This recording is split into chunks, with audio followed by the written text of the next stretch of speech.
Sir इस time अभी फैसला नहीं अभी किया। फैसला नहीं किया। सर आपने किया फैसला किसको वोट देना चाहिए? मैं जीएचक्यू को दूंगा जी। जीएचक्यू को। सर आखिर में तो उन्होंने डिसाइड करना ना।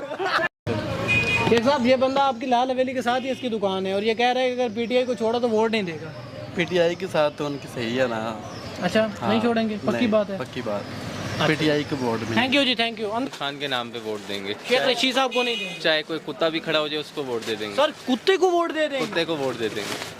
सर क्या कह रहे हैं आप? मैं आपको वही बता रहा हूँ ना, इमरान खान के बंदे को वोट देंगे जो भी खड़ा होगा। जा रहे हैं जनाब हम इमरान खान को इमरान खान को देने जा रहे हैं या शेख रशीद को देने जा रहे हैं? शेख रशीद भी इमरान खान के साथ ही। अगर शेख रशीद साहब इस वक्त तक तो इमरान खान के साथ हैं, अगर शेख रशीद साहब इमरान खान का साथ छोड़ देते हैं तो फिर आप शेख रशीद साहब का साथ देंगे या इमरान खान का? इमरान खान के साथ। इमरान खान के साथ। ये पीछे ही कैमरामैन ज़रा अगर मेरा दिखाया आपको तो ये बिल्कुल पीछे ही सामने लाल हवेली है और लाल हवेली के सामने जो है ये एक भाई हैं, इनका ज़रा स्टॉल